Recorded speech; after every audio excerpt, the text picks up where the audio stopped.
आज के वीडियो में मैं आपको बताऊंगा पितृदोष क्या होता है, पितृदोष के लक्षण क्या होते हैं और पितृदोष के उपाय क्या करने चाहिए। ये मैं आपको आज के वीडियो में डिटेल में बताऊंगा। नमस्कार दोस्तों, मैं बोल रहा हूं दीपक और आप देख रहे एस्ट्रो वास्तु दीपक चैनल। इस चैनल के ऊपर मैं एस्ट्रोलॉजी वास्तु के वीडियो बनाता हूं। जैसे कि अभी पितृपक्ष चल रहा है, तो ये पितृपक्ष और जो हम लोग अभी वीडियो बना रहे हैं वो है पितृदोष के ऊपर।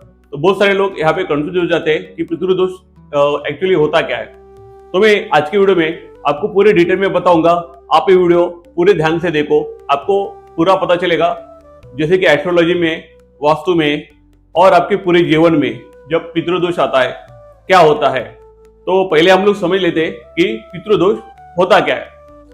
जब हमारे पूर्वज होते हैं, उनका जो कि असंतुष्ट आत्माएं होती है, जब भी उनकी आत्माएं असंतुष्ट होती है तो वो हमको बाधाएं पैदा करती है। असंतुष्ट आत्मा कैसी होती है कि जैसे कि उनकी कोई इच्छा होगी वो पूरी नहीं हो गई, या अकस्मात मृत्यु होता है, जबकि जो कि उनका कम उम्र में मृत्यु होता है, या वो सुसाइड या आत्महत्या करते हैं, तो उनका दोष होता है। पिछले 3 पीढ़ी का दोष हम पे लग जाता है। भले हमने कुछ नहीं किया होगा, लेकिन अगर आपके पीढ़ी में ऐसा कोई मृत्यु होता है तो वो आपके बाधाएं आ जाती है। अभी उसके लक्षण क्या है मैं बताऊंगा, लेकिन हम लोग देखते पहले कि जो है पितृदोष क्या होता है। उसके बाद अगर हम लोग ये एस्ट्रोलॉजी के ऊपर से देखेंगे तो एस्ट्रोलॉजी में अगर हम लोग चार्ट फॉलो करते हैं तो एस्ट्रोलॉजी के भी बहुत सारे मैं वीडियोस बनाऊंगा, उसमें मैं डिटेल में बताऊंगा। लेकिन अगर आप एस्ट्रोलॉजी का चार्ट अगर फॉलो करते हैं तो आपके 5वें घर में और 8वें ग्रह में अगर राहु है, और राहु कौन से भी हाउस में अगर सूर्य के साथ बैठा है, तो आपको पितृदोष लगता है। तो इसके लिए भी आपको पितृदोष के उपाय करने पड़ेंगे। वो क्या रहेंगे मैं आपको आगे बताऊंगा। लेकिन क्या आपको पितृदोष के लक्षण दिख रहे हैं तो फिर आपको वो उपाय करने पड़ेंगे। उसके बाद वास्तु में भी जैसे कि पितृदोष होता है, अगर आपका साउथ वेस्ट यानी नेतृत्व कोण, वहां पे अगर आपने कुछ टॉयलेट या फिर ऐसे कुछ अस्वच्छ चीजें वहां पे रखी है जो कि नकारात्मक है, तो भी आपको वास्तु दोष वहां पे प्रकट होता है। यहाँ पे जैसे कि कोई लोग होते हैं कि उनके पूर्वज ने कभी पीपल का पेड़ काटा होगा, तो पीपल का पेड़ भी जो है कि बहुत मैटर करता है। अगर वो काटा होगा जो कि बहुत बड़ा है तो भी हमको यहाँ पे पितृदोष लगता है। अगर हमारे पितरों को संतुष्ट करना है और उनका आशीर्वाद लेना है तो हमको इस जो पितृदोष है उसको कुछ उपाय करने पड़ेंगे। लेकिन मैं आपको कुछ पितृदोष के दोष के लक्षण बताऊंगा। तो ये लक्षण जो होते हैं पितृदोष के, अगर आपको दिख रहे तो मैं आपको उपाय भी बताऊंगा। तो हम लोग देखते हैं आगे उसके लक्षण क्या है। आपको अगर ये लक्षण आ रहे हैं तो समझ लेना कि आपको पितृदोष है। तो जो पहला लक्षण होता है कि आपको सपने में आपके पितृ आते हैं, यानी आपके घर में जो भी डेथ हुई है वो आपको बार बार सपनों में दिखना, या आपको सपनों में सांप दिखना, तो ये भी एक पितृदोष का बड़ा कारण होता है कि इसके वजह से आप डिस्टर्ब रहते हो, आप टेंशन में रहते हो कि क्यों ऐसे सपने में आ रहा है। तो ये पितृदोष का एक कारण है। अभी कभी कभी आप खाने बैठे हो और अचानक खाने में बार बार बाल दिख रहे हैं आपको, तो ये भी एक पितृदोष का एक कारण होता है कि उसकी वजह से आपको ये तकलीफ आ रही है।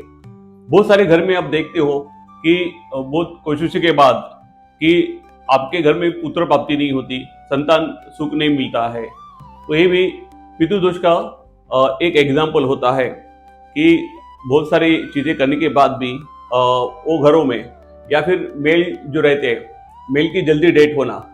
ओके, कभी किसी को पितृदोष है तो उसके पिताजी मोर देन 60 ईयर्स जो है कि उनकी आयु नहीं होती है, तो ये भी एक कारण हो सकता है कि पितृदोष का। और एक होता है कि त्योहारों में, देखिए जिनके घर में पितृदोष है उनके घर में त्योहारों में झगड़े होते हैं। अच्छी चीजों में कुछ न कुछ बाधाएं आती है। कोई भी अच्छा माहौल रहेगा, अच्छा सीजन रहेगा, चल रहा है, और वो त्योहारों में अगर आपके घर में झगड़े हो रहे हैं तो आपके घर में जो है कि पितृदोष है।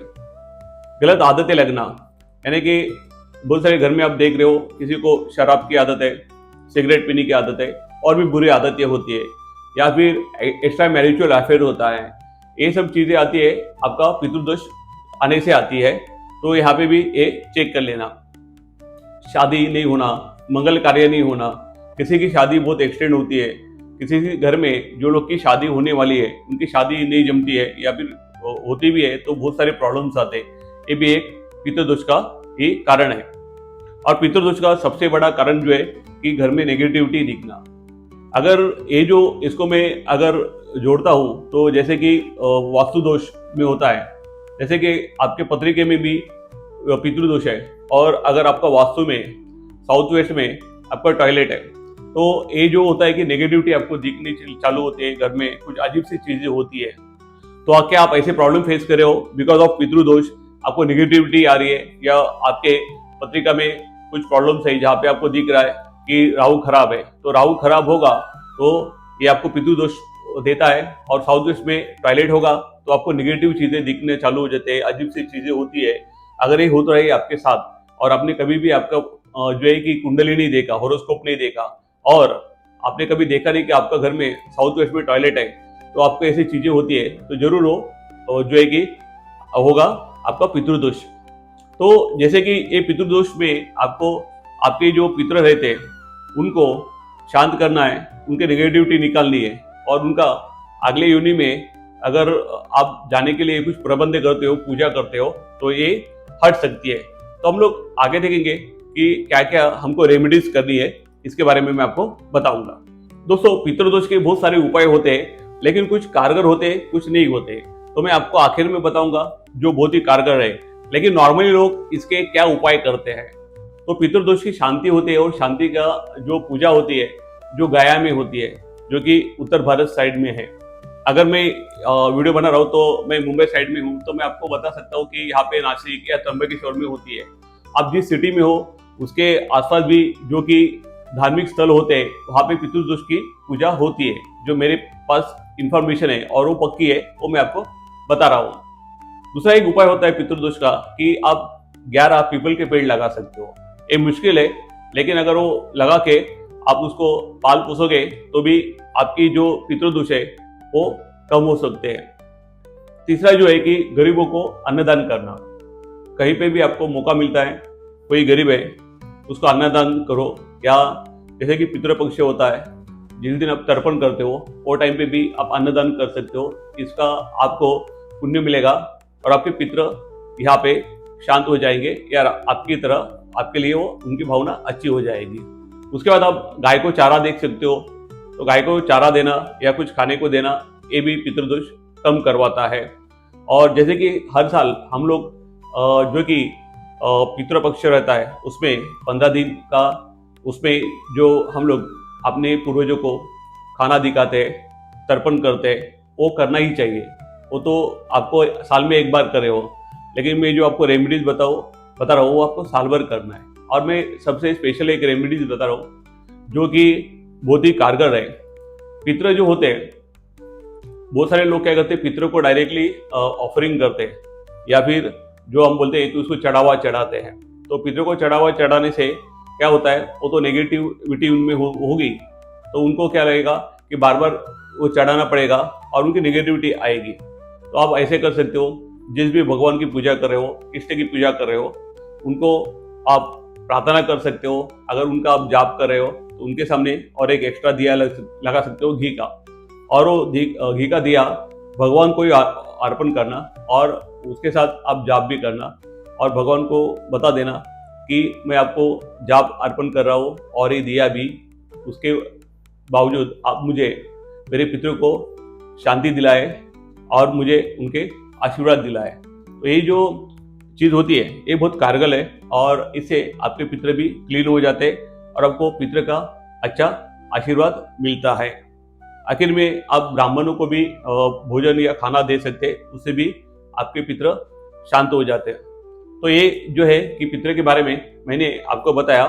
अगर आपके कुछ और भी कमेंट्स रहेंगे, पितृ के बारे में हो, वास्तुशास्त्र के में हो, एस्ट्रोलॉजी में हो, या आपको कोई तकलीफ आती होगी तो आप मुझे तुरंत आपके डिटेल भेज सकते हो कमेंट्स में।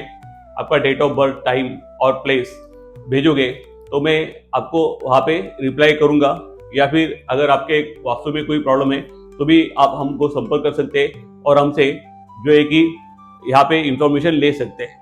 ये वीडियो देखने तक, यहाँ तक देखने तक बहुत बहुत धन्यवाद। नेक्स्ट वीडियो में मिलेंगे। जय हिंद।